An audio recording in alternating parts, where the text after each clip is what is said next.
Welcome again to Tibalt's Apprentice. I'm lucky enough to be joined by Brian to redo an episode? Not really. Yeah. When we sat down to first talk about this deck, I could tell something was up. I wasn't sure what. But you pulled half a dozen cards out. We talked about it a little bit. And the reason you're not seeing this is because Brian very graciously made this a gift to me. Thank you very much for that. Welcome. I swear Brian knows my play style better than I do. So, there's a lot of the Mathas decks out there. There's a couple of, let's see. You looked it up? The Commander's Quarters. Mitch did one. Okay. And there's a great one by Jumbo Commander that he did as a Cowboy Bebop one. Okay. So very nice, very nice. But that's not what we're here to talk about. Those decks, I'll include links so you can actually see those. And I don't want to talk about the whole deck because those guys do a way better job explaining all the other cards that are in here. But this build was a build that you gave me, and a little bit unique from those. But what I pulled out was a few cards that stood out to me, and 10 curses. I thought we'd look at 10 curses because luckily I was able to play it right away. Okay. And because you had put it together, I didn't exactly know what I was looking for. I had fun looking, but to speed up the game, I thought one of these things when you get a net deck, when you find something that you like, you don't necessarily know how to play it right away. No. So this is kind of a suggestion for what some of the curses are and what you would want to look for. You were asking me before we started rolling or early on here why I pulled the Lantern Lit Graveyard out. Because I think that's a phenomenal land cycle that people maybe have overlooked or aren't aware of. The Lantern Lit Graveyard in this case comes in and can be tapped for 1 mana. So it doesn't come in tapped. It can be tapped for mana right away, colorless mana. If, however, you tap it for it's red or it's black, it just doesn't untap for the next untap step. Yeah. So it kind of delays that. A lot of times you're in a crunch situation, you're going to find something. Wouldn't you rather have your mana that you need right away, be able to pull that off and worry about it next turn? It might buy you exactly what you need. Yeah, I don't know if this is good or bad. In some cases, you kind of lose half a turn with the color, but then you still have the color list to use. If Exactly. You don't need that color at that time. Right. So sometimes it will get you out of a pinch. Another card that I picked out of here to talk about was the fact that there was a bounty hunter included in there. And the reason I pulled that out is because the bounty counters that are put on there are not the same as the Mathas counters. They're bounty counters, but they do different things. But the next card I pulled out goes with that, and that's the Kurath Knight. And that's because it's I want to say an auto-include. It's one that you can include if you have the money for it to put it in there. I'm not even sure what the price is on it, but it's a flying creature that has Wither, and creatures your opponent control with counters on them can't attack or block. So now suddenly you have just paralyzed their entire board or whatever, depending on what the strategy they're playing, the strategy you're playing. Definitely an awesome include in this deck. And then this one, open the vaults, return all artifacts and enchantment cards from the graveyard to the battlefield under their owner's control. Yes, that's potentially detrimental, but let's face it, the enchantments we're running are a lot more devastating than the ones probably that our opponents are.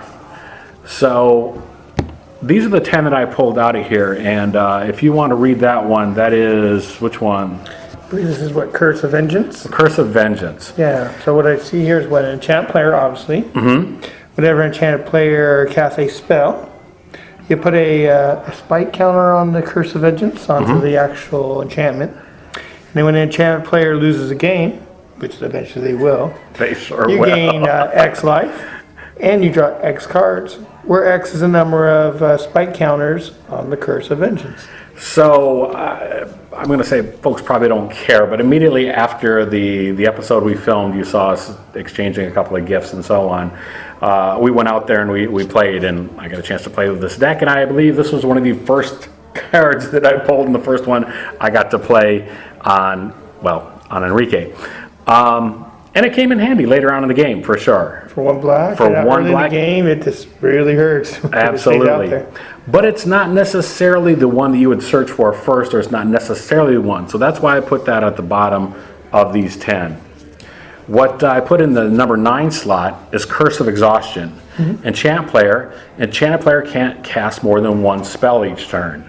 Another card that I played early in the game to help slow the person down, but also late game when people are setting up for that big turn, another good one to have. Now, all of these are going to be situational, and depending on when you're playing them or at what part of the game you're in is going to be what you're going to be looking for. But like I said, these are just the 10 that I ranked 10 through 1. This one seems to be Curse of the Pierced Heart, correct? Yep. Okay. Obviously, it's another enchant player. One colorless, one red. At the beginning of the enchanted player's upkeep, Curse of Pierced Heart deals 1 damage to that player. So basically, it's a constant 1 point of damage. Exactly. And again, Commander's a game where you start with extra life, but chipping away each turn. Definitely not a fully antagonistic thing. It just kind of, it's a nagging consideration. Most people will go after other curses before they take this one off. And by the Exactly. time you realize that 10 points are gone, and Yeah. Suddenly there's something, big bomb coming or something else happens. So the next one that I chose here was Trespasser's Curse. It's another enchant player. Whenever a creature enters the battlefield under enchanted player's control, that player loses 1 life and you gain 1 life. you're getting a bonus there. Exactly. So much like the Pierced Heart, you're chipping away at them, but you're also gaining. With so many people playing token decks, or so many different things that will allow people to put multiple creatures on the battlefield, it seems like a very effective way to get a little bit of damage in there. So we have here Curse of the Bloodletting. It's 3 colorless, 2 red. That's an enchant player. And if a source of damage, if a source would deal damage to a enchanted player, it deals double that damage to that player instead. So now we're getting the curses are a little bit more powerful, because it says if a source. It doesn't say your source. It doesn't say any source. So now suddenly politics. Exactly. Yeah. So now we're starting to pick up a little bit of momentum. Now we're starting to get into the curses that really matter. The next one I have here is the Torment of Scarabs. Enchant player. At the beginning of enchanted player's upkeep, that player loses 3 life unless he or she sacrifices a non-land permanent or discards a card. Another way to actually hurt, to clear the board and get their hand. Nothing worse than having a card that you really were planning on using be taken away from you. And just like the previous curse, man, 3 damage is now 6 damage. 3 damage That suddenly hurts. becomes 6, exactly. If you can play them in this order, it's awesome, but... Cruel Reality, 5 colorless, 2 blacks. This is one of your later enchanted player curse cards. At the beginning of enchanted player's upkeep, that player sacrifices a creature or a planewalker. Just one of the few that actually goes after planewalkers because, this is really hard to get rid of. And if that player can't, he or she must lose that 5 life. And that's a loss. That's not a deal damage. That's actually a loss. Exactly. Imagine if you now have that other curse on there and they're taking 10 damage per turn. Exactly, and it starts to build up. At this point, we're picking up momentum. You talked about the expense of it. The next one isn't quite as expensive, but we have something to fix that also. Next one is Curse of Thirst. Enchant player. At the beginning of enchanted player's upkeep, Curse of Thirst deals damage to that player equal to the number of curse cards that may be attached to him or her. Well, we talked about this before. Well, I guess you folks didn't see it, so we'll bring it up again. Initially, I was asking, do you spread the curses around? Your suggestion was you put them on one person. Depends on who the danger is on the Depends on who the danger is on the board. There's plenty of curses to be spread around, but also use them judiciously as far as politics. Make sure that you can spread them around, and maybe it's helping everybody at the table. This one you should read. This one, I will read this one then, because we talked about how expensive some of these curses were. Well, they're not that expensive if you don't have to pay for them. Curse of Misfortune. Enchant player. At the beginning of your upkeep, you may search your library for a curse card that doesn't have the same name as a curse attached to enchanted player. Put that onto the battlefield attached to that player, then shuffle your library. Well, somebody's really having a rotten day. You basically have a tutor in your hand. It's a tutor every single turn, mana free. Exactly. You're guaranteed to get a curse on that player. And since we know that enchantments, again, are one of the hardest things to deal with in the game, they're going to have to waste that. They're going to have to get rid of that quick. Otherwise, you're going to suffer. But the final curse, the most important one in this case, well, not the most important one. I actually think the Curse of Misfortune is the most important. But Overwhelming Splendor. One person gets wrecked. I don't know what else to say. Enchanted player control lose all abilities and have a base power of 1. Base power and toughness of 1 and 1. Enchanted player can't activate abilities that aren't mana abilities or loyalty abilities. So basically, they activate a Planeswalker, and they can tap their Birds of Paradise. But that's all they can do. That's it. So again, that's why you need the other one to help take care of the Planeswalkers and stuff. That's a quick look, though, at 10 enchantments in the Mathas deck that you should maybe look for.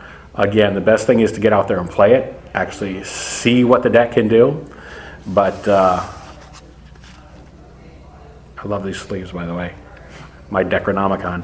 I love it. It's a great, fun deck to play. Like I said, I'll include links to the other decks, the other builds on this one for Mathas. He's a great, fun commander to use. You don't see him too much either. You don't really, exactly. And going the way of the curses with this is definitely a fun way to win and a fun way to play the game. At this point, though, I'm going to say like, comment, subscribe. If you have any suggestions for other topics, other commanders, other things that you would like to see on this channel, please feel free to leave them below in the comments. In the meantime, don't forget to hit that notification bell and subscribe. Also, if you choose to purchase any of these cards, as always, go to your local GameStop. Pay, see if I can say that right. Pay where you play. There we go. If you can't do that, check out our TCG player affiliate link, and that's in the description below also. But in the meantime, enjoy it. Thank you.